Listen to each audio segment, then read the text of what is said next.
Anastasia is here. Hi, Welcome. Anastasia. Hi, Niloo. How are you going? Good. How are you doing? I'm great. What's the time in the beautiful Canada? 5 p.m. So 5 p.m. it kind of Wow. worked out, even though you guys are a day ahead. I know. I actually was very confused because sometimes it's confusing with the time Oh, zones, and yeah. I have to remember all the time that North America is a day behind us. Yeah. Yeah, so and it's something I need to remember.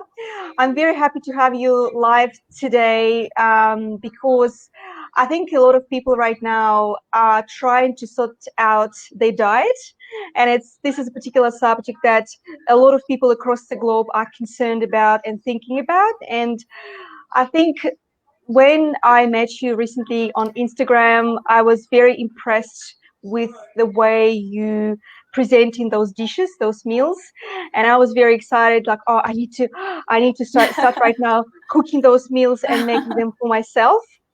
And the reason this subject is close to me right now because I personally trying to get rid of sugar. Like I'm trying to release the sugar from my body, and the all coffees I'm having now, they don't have sugar anymore.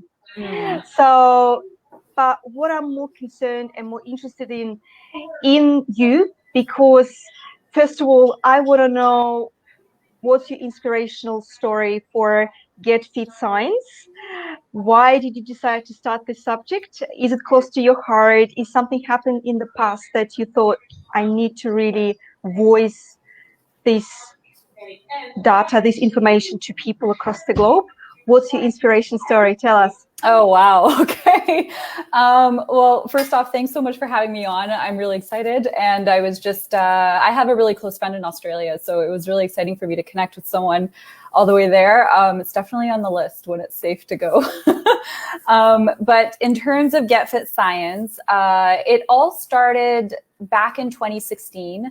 I always had a little bit of like inconvenient back pain, so to speak. And it was something that I would just kind of, like I always just passed it off as, oh, it must just be due to training in the gym or, you know, because most people at some point or another get some sort of back pain. So I would just ignore it until it got so bad that I had to go and see a doctor. And it seemed like I had like a mild case of scoliosis, which is basically where your spine is curved. So it's not perfectly straight.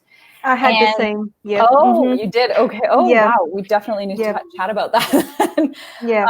So, I mean, you can imagine what it feels like then. Like you felt that feeling when you're going through any kind of training. Like you could be doing low intensity, high intensity. It doesn't matter. There's always just that like that nagging pain that's there.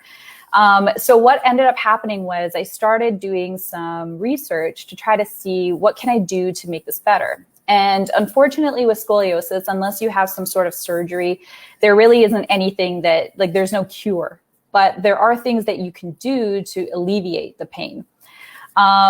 So it started to make me kind of go down this journey where I reflected on where I was at in terms of my nutrition and how I was training. And I went on the internet, of course, like because I have a background in biochem. So, you know, you have that inquisitive, like scientific mind. And I was just doing tons of research, trying to find information. Now, there was a lot of good sources, but there was a lot of bad, which tends to happen with any topic, right? And I was just, I just came out of it feeling so confused, thinking, why isn't it easy? Like, why don't we know what are the right things to eat in order to help you recover from your training? Why is there like, do this diet today, this one's not working, now the new fad diet is this one? And it just seemed like it was way too complicated for what it really should be.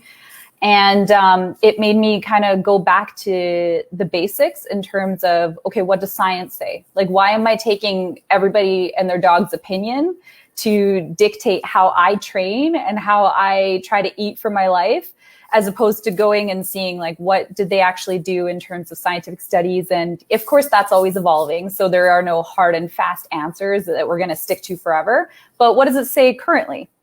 And I noticed that it was really hard to find sites like that. Like there's tons of sites that reference scientific journals, but nothing that was solely based on that. And I decided, okay, maybe it's time. Like, let's just start writing and get that information out there. And I just started doing it, and it took a long time. Like I had this fear because I always thought, I don't know if I want to go down this path. Like, who am I to tell anybody what to do? But I kind of just put the ego out the window, and I thought it doesn't even matter. Like, if somebody really wants to optimize their life and, feel a difference in terms of these aspects, and of course it goes into other areas of your life as well. Once you improve your health, they're going to receive this information, and it's going to get out to the right people. So I am a huge foodie, and for me, it's always been a real challenge to get, reel the food in. Like you were mentioning sugar, and it's like to eat things that are delicious, because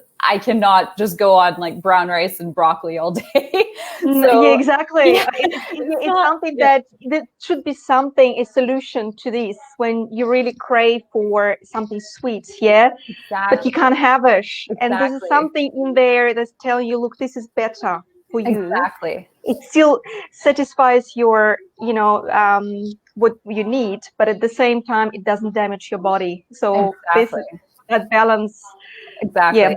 Yeah. And mindset too, because that was a big part of it. I was one to probably have tried almost every single diet at one point, and I was like, what am I doing to myself? Like, this cannot be good for my health in the long term. And there's got to be a more sustainable solution. So it just made sense. Like, the more I cover things and write about, and the more recipes I come up with healthier alternatives, I'm learning more every single day. And like, I'm really happy that I'm able to pass it on. So. Yeah. It's a stupid question. So everything you put in on Insta, it's pretty much your work. You making those dishes, yeah? You cooking them. Yeah.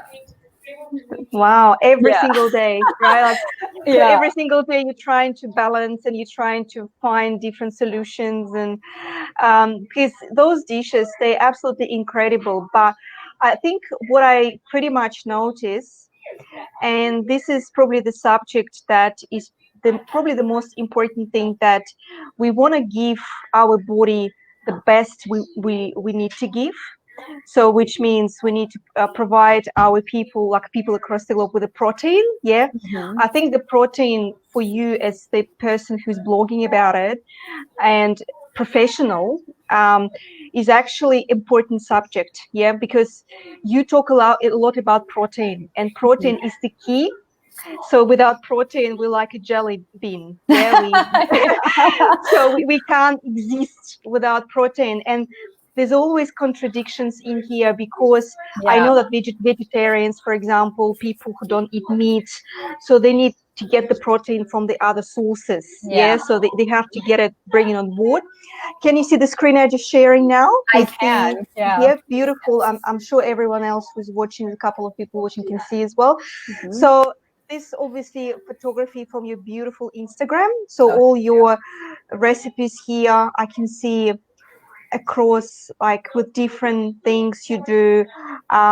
This one in particular, it's a cake. I was really drawn to it, because I was like, how, like, I need a recipe for it, because I honestly, to be honest, I didn't have sugar for 15 days. I didn't have cakes. Yeah. And I'm also trying to drop the bread. Okay. But the bread, maybe you can even talk about the bread, if it's actually good for you or not. Okay.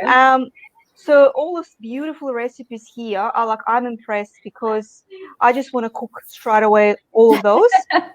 But coming back to the first subject, like, I want to kind of touch the base with in this first hour conversation. So the protein. So what is actually the protein is, for people who maybe don't even know, or they know the protein, but they can't understand the protein. So what's the protein is, and what it's for?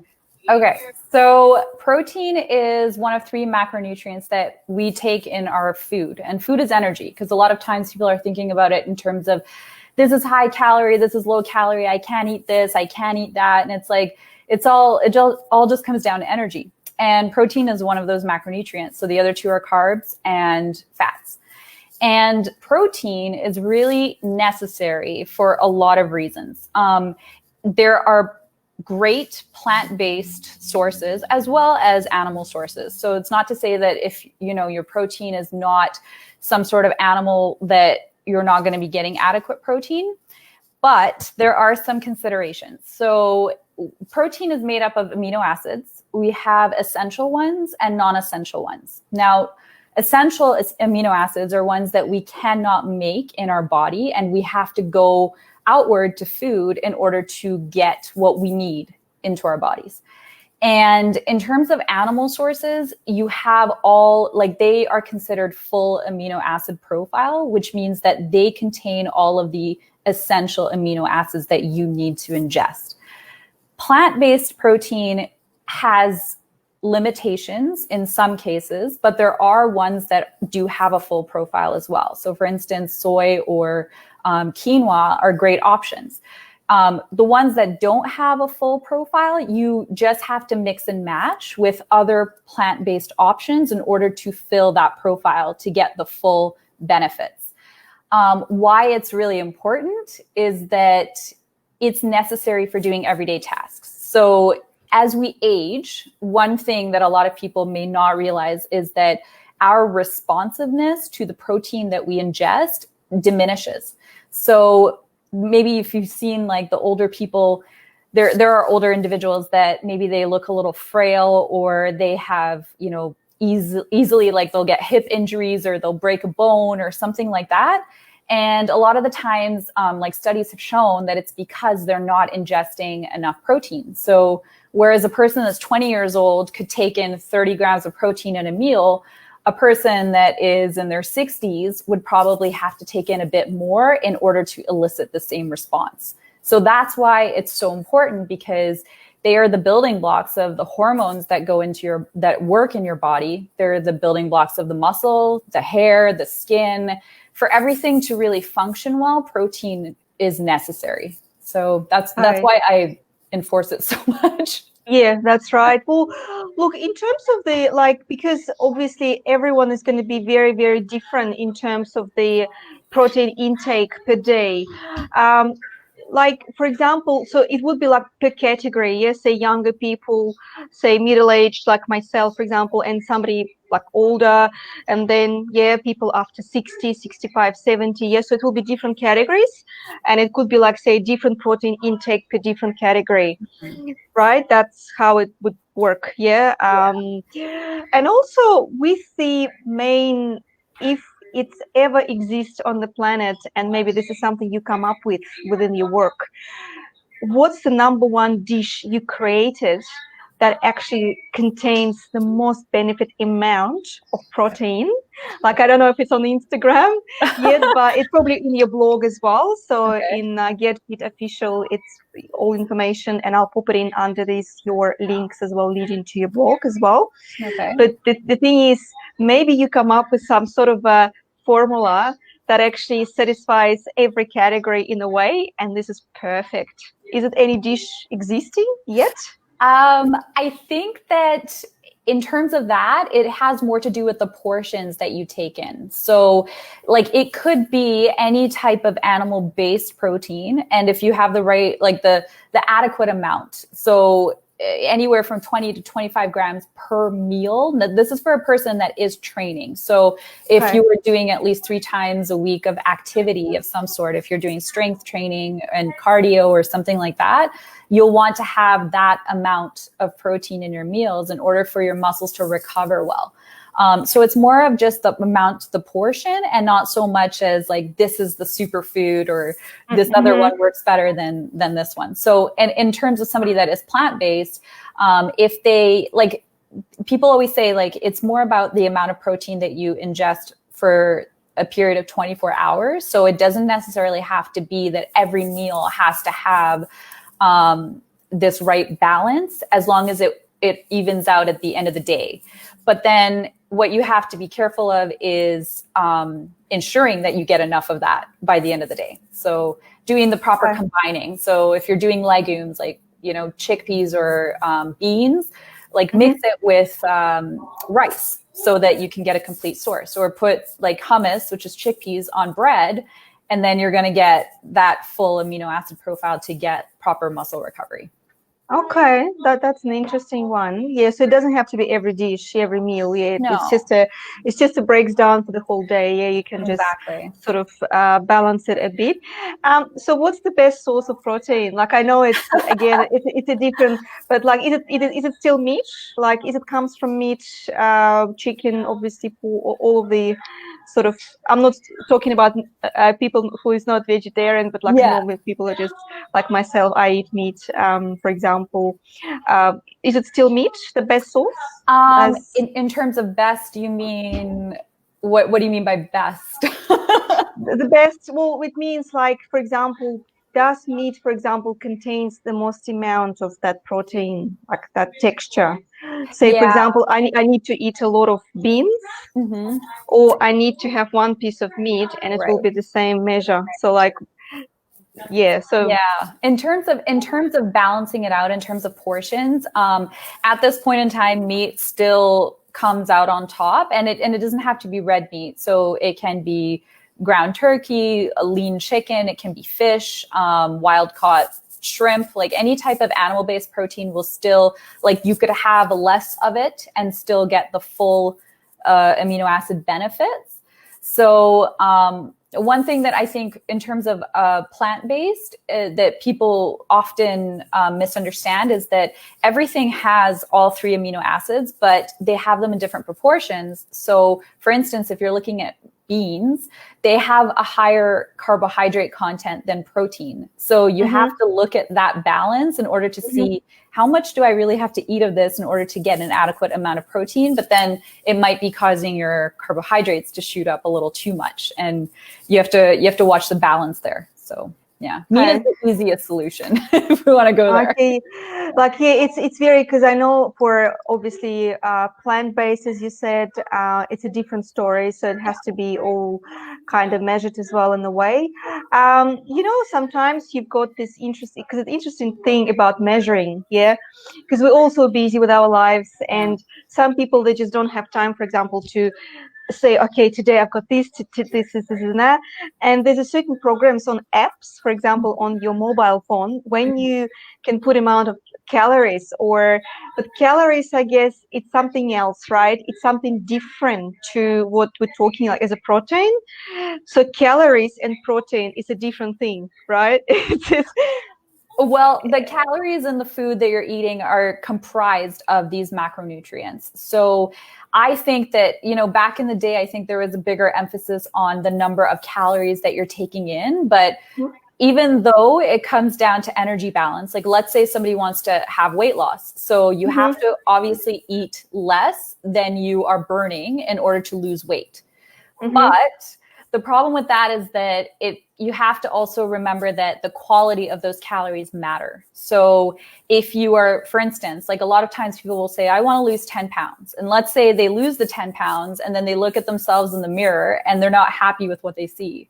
And they thought that after 10 pounds, it was going to look a whole different way. But the problem is that they're not looking to do weight loss. What they really what they really should have been looking for was some sort of body recomposition. So if they, for instance, had ingested more protein during that journey, they may have been able to put on muscle as long as they were doing some sort of strength training.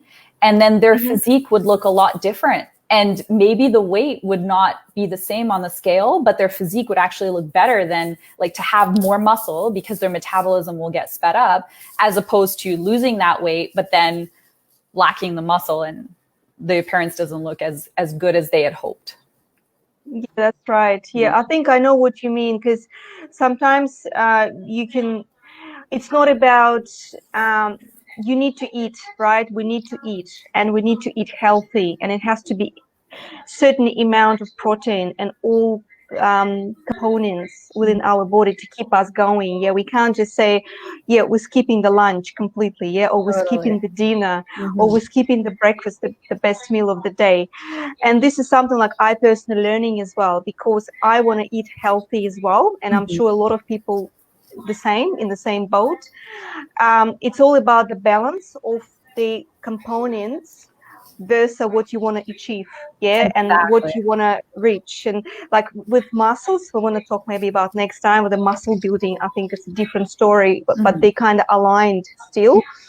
Um, I'll give you an example. Probably a year ago, a couple of years ago, I lost so much weight because I just stopped eating. Like I just decided, okay, I'm not going to Oh. eat. I'm just going to lose weight. So I lost weight, and obviously I was very skinny, and I had like 49 kilograms, something like that. And um, but then one of my friends, she said, well, but you need your muscle strength. You still need you can't just, because Yeah. this is not good enough. What are you doing to yourself? And I didn't know that balance between muscles building and weight loss. But I guess that's when the protein comes along as well in between. Yeah. Absolutely. It's like a little element that join them together, this muscle Exactly. in between, like a little link, a chain, put them together. Yeah. Okay. Yeah. It's very interesting. Like I'm still learning about this process as Yeah. well, how to get those dishes right, those meals right. In terms of the bread does bread doesn't have any protein, obviously, right? Bread doesn't have any protein. It's got It depends. I mean, the a good type of bread will have a very small amount of protein in the mix, okay. usually I like didn't 4 know to that. 5 grams in a slice. Yeah, so it's not obviously too high, but there is just a slight amount. Okay, beautiful. That's awesome. And Niloo, just in terms of your meals and your dishes here, like I'm just looking through. So all of these dishes, they would contain some protein, right? All of Absolutely. those meals here. Yeah. And they like recipes for breakfast, lunch, and dinner. So all your ingredients you're getting, are you getting them from the markets or just the supermarkets like normally, or you have particular shop in Canada you go to? I know that that's a healthy shop I'm going to. In general, it's just general like market stuff that you would find, just the basic supermarket. I didn't want to get too specific or let's say fancy because I wanted it to be accessible for people. Like I didn't want to go and buy like $15 ingredients and like, because I want people to be able to be healthier on their own. But a lot of the people that are reading the blog have families. And when you have a family, kids are expensive. So you want to make it accessible for people as much as possible. I do try to focus on getting organic ingredients where it is necessary, I would say. And that's only a matter of, let's say it's a specific ingredient that is really prone to being exposed to pesticides. So it's more of a health issue. But in general, most of it is pretty accessible and just from the basic supermarket. Yeah. Yeah, that's beautiful. That's awesome. And also, if we already talked about sugar, yeah. So obviously, sugar, there's a natural sugar and there's a sugar we're putting in a cup of coffee, right? So there's Yeah. two different types of sugar. There's nothing wrong with with the natural sugar, right? Sugar is good for you in a way, or not? Yeah, in a way, but of course you always have to be cognizant of the portions as well, right? You don't want to be sitting there eating like 10 bananas a day because then it would just be too much. So. It will give you a lot of energy though. It's potassium. It's the potassium, potassium. I always give it to my daughter because she's so active.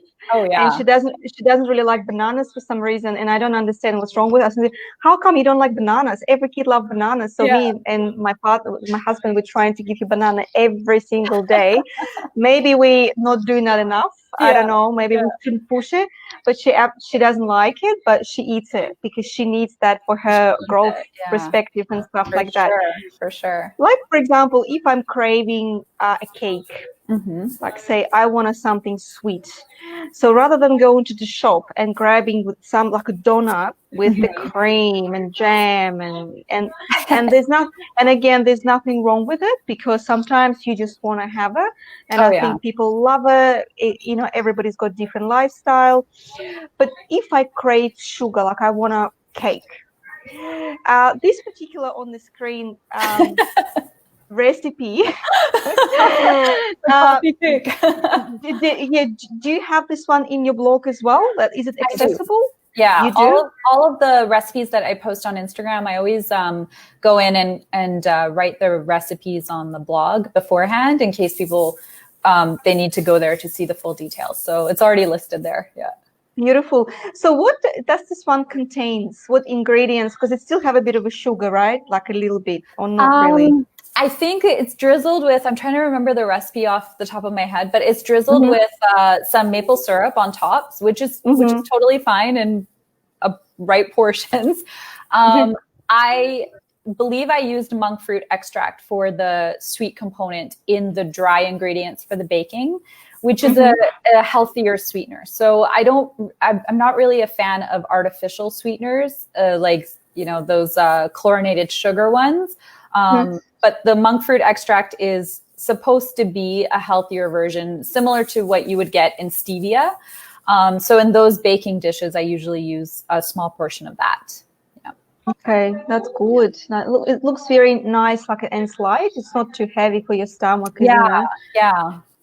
Okay, Because I good. believe for that one, I also used oat flour. So oat flour is gluten-free. And I know that I don't have any issues with gluten. Like, I'm not one to say that, oh, you have to cut out anything with gluten, it's bad for you. I think that everything has its purpose. And that unless you are gluten intolerant, I recommend that you do incorporate it in very sporadic amounts in your diet. Because you can build intolerances to things if you cut out everything and go ham and just become very extreme. And that's the other side of the coin that's not good as well.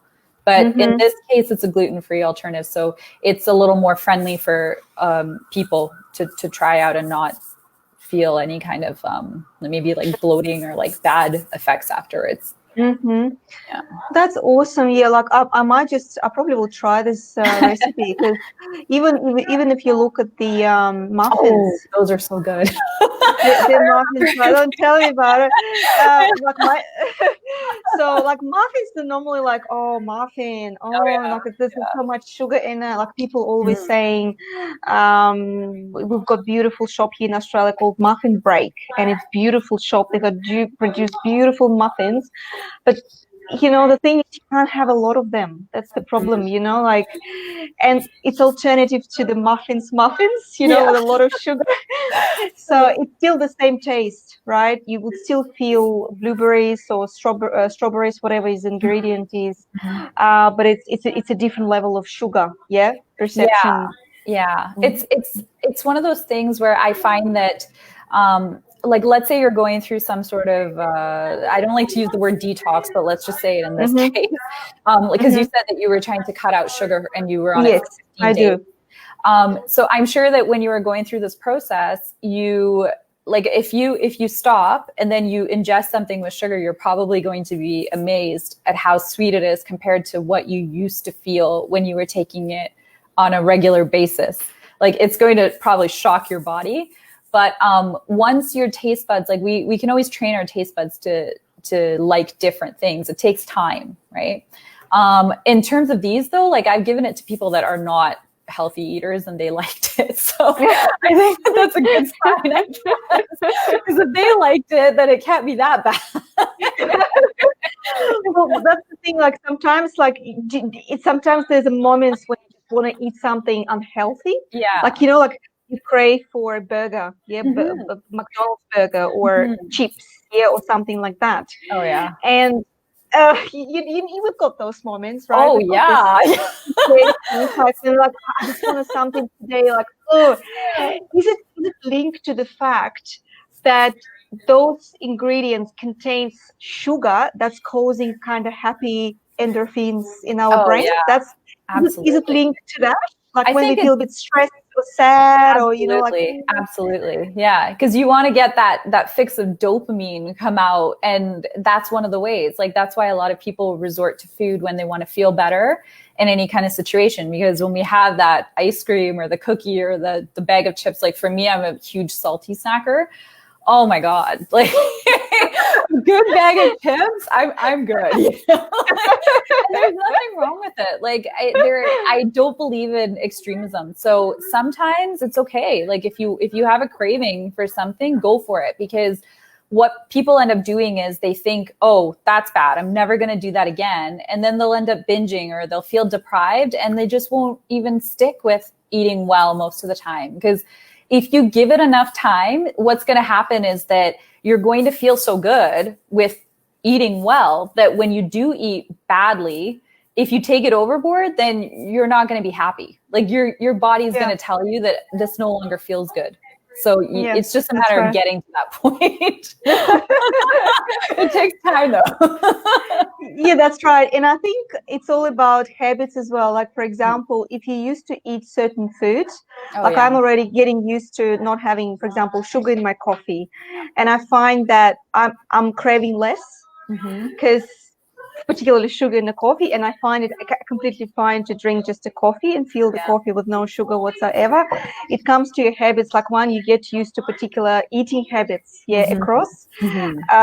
You probably find that I'm not craving anymore for something like, I don't know, burger today from McDonald's, for instance, or Hungry Jack, or whatever.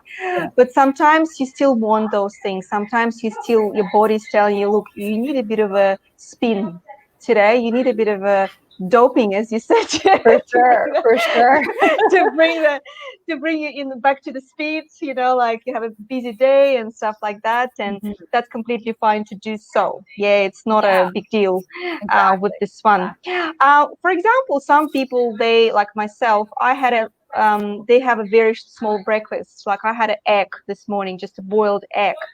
It's probably a bit naughty because it's probably not enough in terms of the protein, right? Is it good to add always different ingredients like boiled egg, avocado, maybe some vegetables as well to build it up a bit more? Yeah, I think it depends on how you structure your day. So maybe you're going to ensure that you eat enough food later on in the day and get that protein and the good fats and all the other things. So there are no hard and fast rules that everybody that wakes up has to have a complete breakfast. If you don't do that, then you're doing it wrong. Like I don't believe in that.